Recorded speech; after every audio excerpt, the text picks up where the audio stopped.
দর্শক, ইরান আমেরিকার মধ্যে চুক্তির পরপরই ইরানের অর্থনীতি ব্যাপকভাবে লাভ দিয়েছে।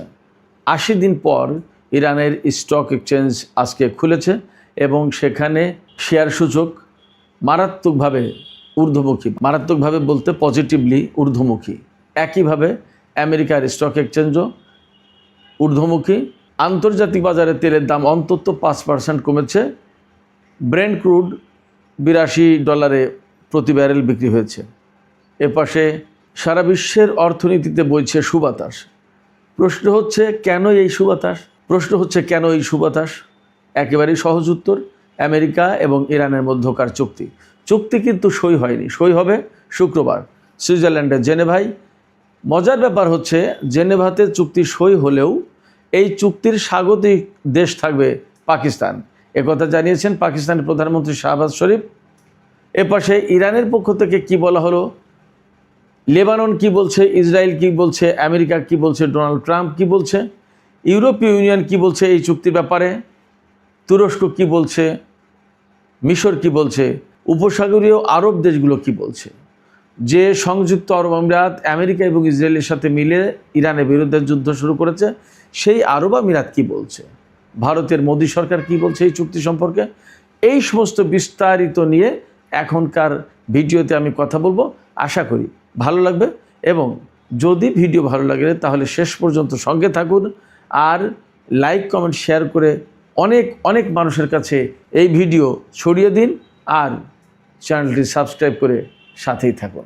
দর্শক, চলুন বিস্তারিত আলোচনা করি। 100 দিনের বেশি সময় ধরে যুদ্ধ এবং যুদ্ধ অবস্থার ভেতরে ইরানের অর্থনীতি। গত রাতে যখন ইরান এবং আমেরিকার মধ্যে প্রাথমিক সমঝোতার চূড়ান্ত সিদ্ধান্ত ঘোষণা করা হলো, এরপরে আজকে প্রায় 80 দিন পর এই স্টক এক্সচেঞ্জ খুলেছে ইরানের এবং সেখানে ব্যাপক জাম্পিং, একেবারে লাফিয়ে লাফিয়ে সূচক বেড়েছে। ব্যাপক খুশি, শেয়ার মার্কেটে দারুণ একটা ইতিবাচক প্রভাব, অর্থাৎ এখানে ভাল্লুকের জ্বর নেই, ষাঁড়ের উল্লম্ফন আছে। একইভাবে মার্কিন অর্থনীতিতেও একই পরিস্থিতি। এছাড়া আন্তর্জাতিক বাজারে তেলের দাম আগেই বলেছি অন্তত 5% কমেছে। আমি সর্বশেষ যে খবর জানি তাতে ব্রেন্ট ক্রুড প্রতি ব্যারেল $82 বিক্রি হচ্ছিল, টেক্সাস আরও কমে বিক্রি হওয়ার কথা। তাহলে সারা বিশ্বের অর্থনীতিতে সুবাতাস বইছে, একথা মোটেই অতিরঞ্জিত হবে না। এখন প্রশ্ন হচ্ছে কেন এই সুবাতাস বয়ে গেল? একদম সহজ কথা, আমরা সবাই জানি গত রাতে ইরান এবং আমেরিকা যখন চূড়ান্তভাবে ঘোষণা করলো এই সমঝোতার ব্যাপারে, তারা একমত হয়েছে এবং চূড়ান্তভাবে এই সিদ্ধান্তে উপনীত হয়েছে যে শুক্রবারে এই সমঝোতার ভিত্তিতে একটা চুক্তি সই হবে, শান্তি চুক্তি, যা ইরান এবং আমেরিকার মধ্যকার যুদ্ধের চিরসমাপ্তি ঘটবে। এইভাবেই বলা হয়েছে স্থায়ীভাবে বন্ধ হবে যুদ্ধ এবং এর সাথে ইসরায়েলও যুদ্ধ বন্ধ করতে হবে। এই যুদ্ধ কোথায় কোথায় বন্ধ হবে? ইরান, ইসরায়েল, লেবানন এবং মধ্যপ্রাচ্যের যত ফ্রন্টের যুদ্ধ হচ্ছে সব জায়গায় বন্ধ হবে। তার ভেতরে আমি যতদূর বুঝি ইয়েমেন, গাজা সব কিছুই থাকার কথা। যখন এই রকম শান্তির সুবাতাস বইছে তখন অর্থনীতিতেও শান্তির সুবাতাস বয়ে যাবে, এটা স্বাভাবিক। শুধু অর্থনীতিতে শান্তির বাতাস নয়, ইরানের ভেতরে কেমন অবস্থা? ইরানের জনগণ বেশিরভাগই খুশি, তবে তাদের ভেতরে একটা দুঃখবোধ আছে। তাদের সর্বোচ্চ নেতাকে হত্যা করা হয়েছে, সেই দুঃখ, সেই প্রতিশোধের বিষয়টি কিন্তু তাদের ভেতরে এখনও জাগরুক, অর্থাৎ সেই দুঃখ, সেই বেদনা তারা ভুলতে পারছে না। যা হোক, ইরানের পক্ষ থেকে ইরানের পররাষ্ট্র মন্ত্রণালয়ের মুখপাত্র ইসমাইল বাকাই তিনি বলেছেন যারা যুদ্ধ শুরু করেছিল তারা পরাজিত হয়েছে, তার মানে ইরান বিজয়ী হয়েছে। ইরান যদি বিজয়ী হয় তাহলে ইরানিদের খুশি হওয়ার কথা।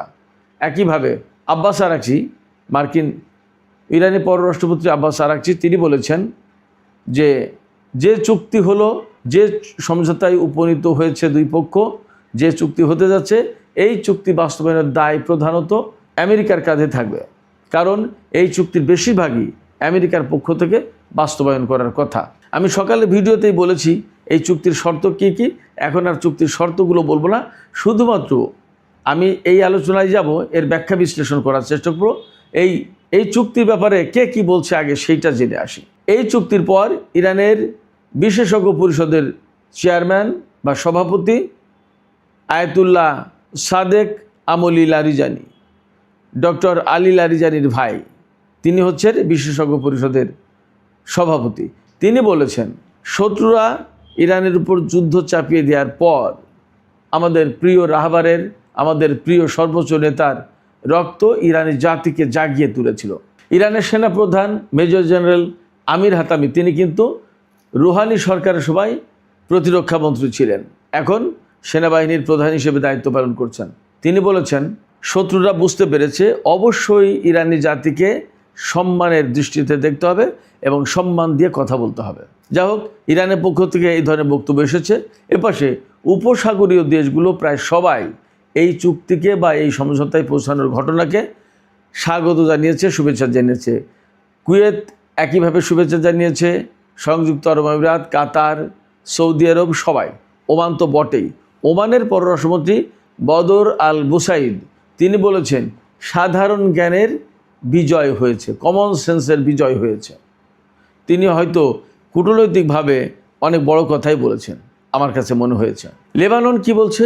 লেবানন বলেছে, লেবানন এই চুক্তিকে স্বাগত জানিয়েছে এবং তারা ইরানের প্রতি পূর্ণ আস্থা রেখেছে এবং এই চুক্তির অংশ হিসেবে লেবাননের যুদ্ধবিরতি কার্যকর হবে।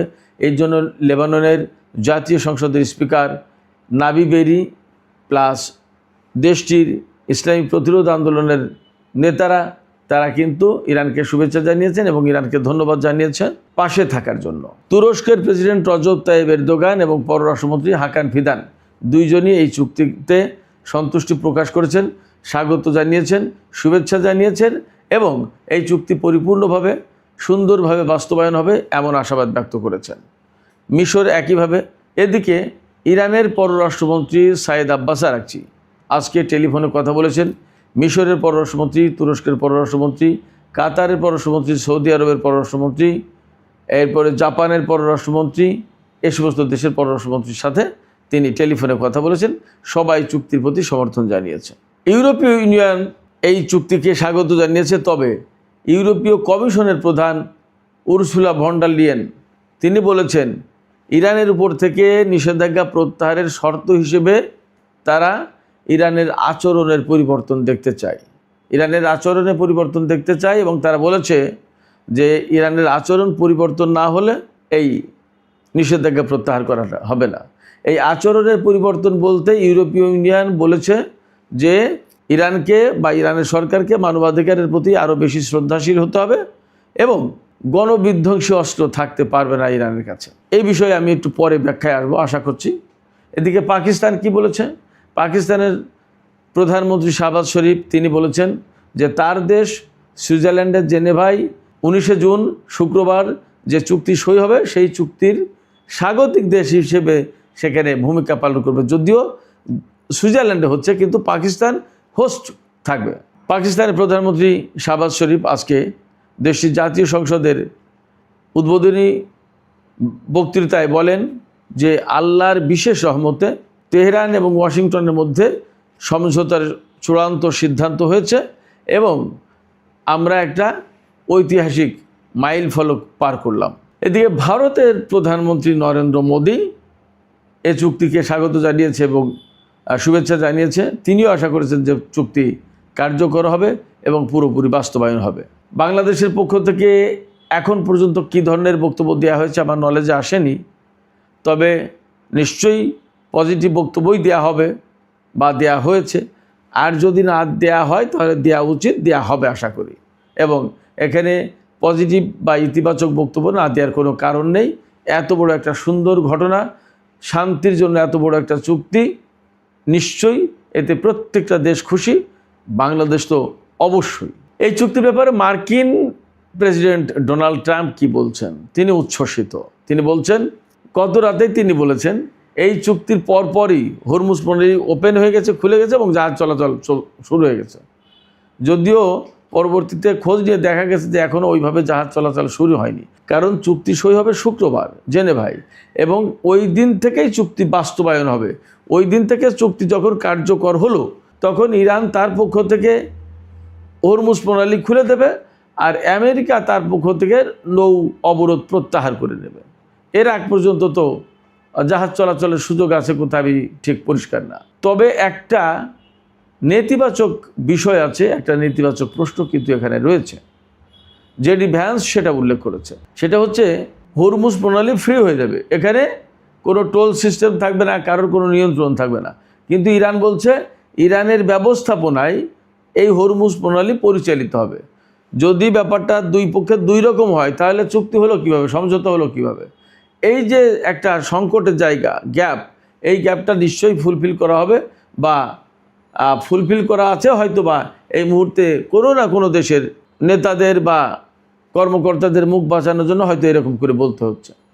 দেখা যাক আসলে বাস্তবতা কোথায় গিয়ে ঠেকে। এপাশে ডোনাল্ড ট্রাম্প এই চুক্তির জন্য চীনা প্রেসিডেন্ট শি জিনপিং এবং রাশিয়ার প্রেসিডেন্ট ভ্লাদিমির পুতিনের ব্যাপক প্রশংসা করেছেন। তিনি তো প্রশংসায় ভাসিয়ে দিয়েছেন দুই প্রেসিডেন্টকে। চীনা প্রেসিডেন্ট শি জিনপিংকে অতিশয় ভদ্রলোক বলেছেন, অতিশয় ভদ্রলোক বলেছেন। তিনি বলেছেন যে যদি শি জিনপিং এই ভদ্রতার পরিচয় না দিয়ে একটি তেল ট্যাঙ্কার পাঠাতো আর তার সাথে 20টি ডেস্ট্রয়ার যুদ্ধজাহাজ পাঠাতো, তাহলে আমেরিকার সাথে চীনের বিরাট বড় সংঘাত হয়ে যেত এবং এই শান্তি, এই সমঝোতা সম্ভব হতো না। সেক্ষেত্রে চীন আমেরিকার বিরুদ্ধে সরাসরি কিছু করেনি, এটা বিরাট ব্যাপার। চীনের প্রেসিডেন্ট শি জিনপিং বিরাট ভদ্রতার পরিচয় দিয়েছেন। এবার সে রাশিয়ার প্রেসিডেন্ট ভ্লাদিমির পুতিন সম্পর্কে তিনি বলেছেন, যুদ্ধ শুরুর পর থেকেই প্রেসিডেন্ট পুতিনের সাথে মাঝে মাঝেই তার কথা হয় ফোনে, এবং পুতিন যতবারই ফোনে কথা বলেছেন ততবারই প্রেসিডেন্ট ট্রাম্পকে এই সংঘাতের অবসান ঘটানোর জন্য, যুদ্ধ বন্ধের জন্য বারবার পরামর্শ দিয়েছেন, আহ্বান জানিয়েছেন। এবং তিনি বারবার বলেছেন শান্তির জন্য, বিশ্বের অর্থনীতির জন্য এই যুদ্ধ বন্ধ করা উচিত। ডোনাল্ড ট্রাম্প পুতিনকে ব্যাপক প্রশংসা করেছেন, এইভাবে তাকে সাপোর্ট দেওয়ার জন্য, অর্থাৎ পজিটিভলি তার সাথে আলোচনা করার জন্য। অর্থাৎ এই যুদ্ধ কেন করেছেন ধমকাধমকি বা কনফ্লিক্টে না গিয়ে, বরং তিনি পজিটিভলি বলেছেন। এই কারণে ডোনাল্ড ট্রাম্প পুতিনকে ভূয়সী প্রশংসা করেছেন। অবশ্যই ভেতরে একসময় কথা বেরিয়েছিল যে যেদিন মার্কিন প্রেসিডেন্ট ডোনাল্ড ট্রাম্প ইরানকে বিশ্ব মানচিত্র থেকে মুছে দিতে চেয়েছিলেন, সেই দিন প্রেসিডেন্ট পুতিন নাকি ট্রাম্পকে ফোনে বলেছিলেন যে দেন আপনি মানচিত্র থেকে মুছে দেখি কত ক্ষমতা, আমরাও কেউ বসে থাকব না, এরকম হুমকি দেওয়ার পরে নাকি তিনি থেমেছিলেন। যাই হোক, তারপরেও তিনি প্রেসিডেন্ট পুতিনের ব্যাপক প্রশংসা করেছেন। আসলে বাস্তবতা হচ্ছে কি, ইরানের প্রশংসা আর করতে পারছে না, কারণ ইরান তো তার সরাসরি অপোনেন্ট, তার সাথেই তো এত সংঘাত। বাকি যে দুই দেশের প্রেসিডেন্টের প্রশংসা করছেন তাদের প্রশংসা না করে উপায় নেই, কারণ ইরান, রাশিয়া এবং চীন, এই তিন দেশ মিলেই বিশ্বটাকে পরিবর্তন করে দিতে যাচ্ছে এবং অলরেডি শুরু হয়েছে। তাই শুরুর এই যে তিন দেশের যে বলয়, এই তিন দেশের বলয়ের ডেফিনেটলি চীন এবং রাশিয়া তো নেতা, এতে কোনো সন্দেহ নেই। তিন দেশই নেতা, কিন্তু তার ভিতরে তো রাশিয়া এবং চীন এগিয়ে। আসলে ব্যাপারটা হয়েছে কি, এটা ত্রিভুজের মতো, ত্রিভুজের তিন কোণায় তিনজন, ইরান, চীন, রাশিয়া। আসলে কে কার থেকে এগিয়ে সেটা একটা ব্যাপার। যাই হোক, ডোনাল্ড ট্রাম্প তাদের প্রশংসা করেছেন, রাশিয়া এবং চীনের দুই প্রেসিডেন্টকে। এবার ইসরায়েলের গায়ে জ্বালা, ভীষণ অন্তর্জ্বালা। ওই যে আমাদের বাংলাদেশের সামাজিক মাধ্যমে প্রায় সময় দেখা যায় জলে জলে অন্তর জলে, তো এইরকম একটা অবস্থা। কারণ হচ্ছে এই যুদ্ধ শুরু করেছিল মূলত ইসরায়েলের উস্কানিতে এবং ইসরায়েলের প্রয়োজনে। ইরানের সরকার পরিবর্তন করা, ক্ষেপণাস্ত্র প্রতিরক্ষা কর্মসূচি বা ক্ষেপণাস্ত্র কর্মসূচি বন্ধ করা, পরমাণু কর্মসূচি বন্ধ করা, সমস্ত সব কিছু ইসরায়েলের নিরাপত্তার জন্য প্রয়োজনে, আমেরিকার জন্য না। ইরান আমেরিকার সাথে কখনো ওইভাবে যুদ্ধ করতে যেত না। সংকট ইসরায়েলের সাথে ইরানের। তো ইরানের হাতে যখন এরকম হেভি অস্ত্র, সামরিক প্রতিরক্ষা ব্যবস্থা, তো তখন ইসরায়েল ঝুঁকিতে পড়ে যায়। ইসরায়েল তো ছোট রাষ্ট্র, যতই সামরিক শক্তি থাকুক, 10টা যায় 20টা ক্ষেপণাস্ত্র মেরে দিলেই তো দেশটা কাত। এই কারণে এই সমস্যা সে সবচেয়ে বেশি বোধ করত এবং ইরানকে ঝুঁকি মনে করত। এই জন্য আমেরিকাকে নিয়ে ইরানের সাথে যুদ্ধ শুরু করেছিল। কিন্তু যে সমস্ত লক্ষ্য নিয়ে ইসরায়েল বা আমেরিকা ইরানের সাথে যুদ্ধ শুরু করেছিল তার একটা অর্জিত হয়নি। আমি আবারও বলি, ইরানের সরকার পরিবর্তন হয়নি, ক্ষেপণাস্ত্র কর্মসূচি বাতিল করতে পারেনি, পরমাণু কর্মসূচি বন্ধ করতে পারেনি, ইরানের হাতে যে এনরিচড ইউরেনিয়াম আছে সেগুলোও নিতে পারেনি, কিছুই হয়নি। তাহলে যা যা ছিল তাই তাই রয়ে গেছে। মাঝ দিয়ে কিছু লোক মারা গেছে, ইসরায়েলেরও ব্যাপক ক্ষয়ক্ষতি হয়েছে, আমেরিকারও ব্যাপক ক্ষয়ক্ষতি হয়েছে। লাভটা কী হলো? এই প্রেক্ষাপটে ইসরায়েলের বিরোধী দলীয় নেতা, তিনি একসময় ইসরায়েলের প্রধানমন্ত্রী ছিলেন, ইয়াইর লাপিদ বলছেন ইসরায়েল এই যুদ্ধে পরাজিত হয়েছে, কিছুই করতে পারেনি, নেতানিয়াহু সম্পূর্ণভাবে ব্যর্থ। আর আমেরিকা এবং ইরানের মধ্যে এই চুক্তির পর ইসরায়েলের প্রধানমন্ত্রী বেনিয়ামিন নেতানিয়াহুর মুখ একেবারে বন্ধ, চুপ। কথা বলছেন শুধু ইসরায়েলের যুদ্ধমন্ত্রী ইসরায়েল কাটজ এবং অর্থমন্ত্রী বেজালেল স্মোট্রিচ। তারা দুইজনই চরম ডানপন্থী। ইসরায়েলের চরম ডানপন্থী মানে চরম উগ্রবাদী।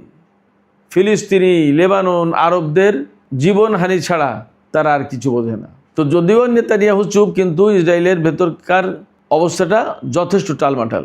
যুদ্ধমন্ত্রী সরাসরি বলেছেন ইসরায়েল এই চুক্তি মানবে না, লেবাননে হামলা চলবে, দক্ষিণ লেবানন থেকে আমরা সেনা প্রত্যাহার করব না। জবাবে ইরান বলেছে যদি ইসরায়েল এই চুক্তি না মানে এবং লেবাননের উপর হামলা চালায় তাহলে এই যুদ্ধবিরতি চুক্তি, এই শান্তি চুক্তি ভেঙে যেতে পারে এবং এর দায় থাকবে আমেরিকার। সেক্ষেত্রে আমি মনে করি এই চুক্তি বাস্তবায়নের ক্ষেত্রে অবশ্যই আমেরিকার উপরে বেশি দায় থাকবে এবং আমেরিকা বেশি চাপে থাকবে। এই চুক্তি যদি আমেরিকার পক্ষ থেকে ঠিকমতো বাস্তবায়ন না করা হয় তাহলে সারা বিশ্বের কাছে আরও পরিষ্কার হবে যে ইসরায়েলের আসলেই একেবারে গ্রিপের ভেতরে আমেরিকার অবস্থান, আমেরিকা ইসরায়েলের বাইরে যেতে পারবে না। এবং এই চুক্তি যদি বাস্তবায়ন না হয় তাহলে ডোনাল্ড ট্রাম্প প্রশাসনের, ট্রাম্প সরকারের চরম ব্যর্থতা হবে। সুপ্রিয় দর্শক, আলোচনা শেষ করব, তবে শেষ পর্যায়ে ইউরোপীয় ইউনিয়নের একটা বক্তব্যের একটু ছোট্ট ব্যাখ্যা দিই। ইউরোপীয় কমিশনের প্রধান উরসুলা ভন ডার লিয়েন তিনি বলেছেন ইরান যদি তার আচরণ পরিবর্তন না করে তাহলে তার উপর থেকে নিষেধাজ্ঞা প্রত্যাহার করা হবে না। এই আচরণ পরিবর্তন বলতে তারা দুটো কথা মিন করে থাকে। একটা হচ্ছে যে মানবাধিকারকে পরিপূর্ণভাবে বাস্তবায়ন করতে হবে। ইরানে মানবাধিকার নেই বা মানবাধিকারের ঘাটতি আছে বলে ইউরোপীয় ইউনিয়ন বলে। আর গণবিধ্বংসী অস্ত্র থাকা যাবে না। তা ইরানের হাতে তো গণবিধ্বংসী অস্ত্র নেই, ম্যাস ডিস্ট্রাকশন ওয়েপন নেই, পরমাণু অস্ত্র নেই, এ তো বলছে বারবার, এবং সেইভাবেই তো চুক্তি হতে যাচ্ছে। আর মানবাধিকারের প্রশ্ন দেখেন, যদি ওই দেশে মানবাধিকার না থাকতো তাহলে যুদ্ধ শুরুর পর পর সমস্ত লোক এরকম এক হয়ে গেল কেন? এই যুদ্ধ শুরুর পর পর তো যদি ওই দেশের সরকারের বিরুদ্ধে মানুষের এত মানবাধিকার লঙ্ঘনের এত অভিযোগ থাকতো তাহলে তো ওই দেশের সরকার, ইরান সরকারের বিরুদ্ধে ব্যাপকভাবে রাস্তায় নেমে দেশ উলটপালট করে ফেলে দেওয়ার কথা ছিল।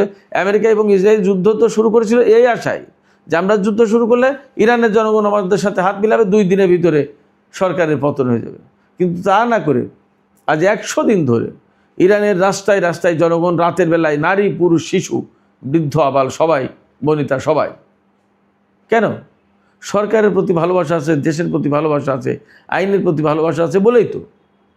যদি ভালোবাসা না থাকতো, যতই দেশপ্রেম থাকুক, যতই জাতীয়তাবাদী চেতনা থাকুক, যতই শিয়া মাযহাবের চেতনা থাকুক, যদি মানুষের অধিকার, মানবাধিকার যদি না থাকতো তো কেউ থাকতো না সরকারের পক্ষে। সহজ কথা। তারপরে ইউরোপীয় ইউনিয়ন, ইউরোপীয় কমিশন এই সমস্ত কথা বলে, তার মানে গায়ের জোরে তারা কিন্তু আটকে রাখতে চায়। আমার বিশ্বাস যে এই গায়ের জোরটা খুব বেশি দিন মনে হয় চলবে না। সুপ্রিয় দর্শক, এখনকার আলোচনা এখানেই শেষ করতে চাই। যাবার আগে আপনাদের কাছে প্রশ্ন রাখি, ইসরায়েল বলেছে এই চুক্তি মানবে না, ডোনাল্ড ট্রাম্প কি পারবে ইসরায়েলকে দিয়ে এই চুক্তি বানাতে, লেবাননের যুদ্ধ বন্ধ করাতে? যদি লেবাননের যুদ্ধ বন্ধ না করায় তাহলে ইরান তো এই চুক্তি ভঙ্গ করে ফেলবে বলে হুমকি দিয়ে রেখেছে। তাহলে চুক্তির ভবিষ্যৎ কি এখন অনেকটা অনিশ্চিত, নাকি এই সমস্ত সব কিছুই ম্যানেজ হয়ে যাবে?